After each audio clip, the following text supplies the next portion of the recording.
Plane ક્રેશમાં માંજલપુરના મૃતક કલ્પનાબેન પ્રજાપતિનો પાર્થિવ દેહ નિવાસસ્થાને પહોંચ્યો। વડોદરાના માંજલપુર વિસ્તારમાં રહેતા મહિલા કલ્પનાબેન પ્રજાપતિ તેમના પુત્રને મળવા માટે લંડન જવા નીકળ્યા હતા।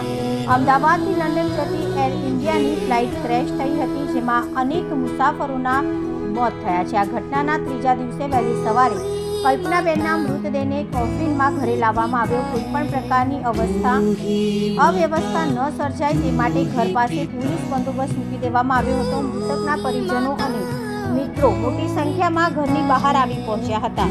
અમદાવાદ પ્લેન ક્રેશમાં વડોદરા શહેર જિલ્લાના 32 જેટલા મુસાફરોના મોત નીપજ્યા છે। આ ઘટના બાદ મૃતકોના જે તે સ્થિતિમાં મૃતદેહો કાટમાળમાંથી બહાર કાઢવામાં આવ્યા હતા। ત્યારબાદ મૃતક અને તેમના પરિજનોના ડીએનએ મેળવીને મૃતદેહની ઓળખ કરવાનું કાર્ય હાથ ધરવામાં આવ્યું હતું। વડોદરાના માંજલપુર વિસ્તારમાં રહેતા ક્રેશમાં મૃતક મહિલા કલ્પનાબેન પ્રજાપતિની ઓળખ થતાં આજે સવારે એમ્બ્યુલન્સ મારફતે તેમના મૃતદેહને તેમના નિવાસ સ્થાને કોફિનમાં લાવવામાં આવ્યો છે।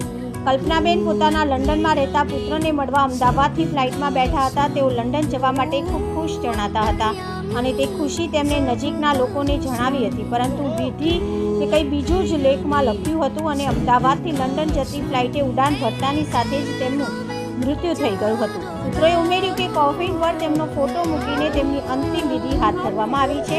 તે બાદ તેમની અંતિમ યાત્રા કાઢવામાં આવી હતી।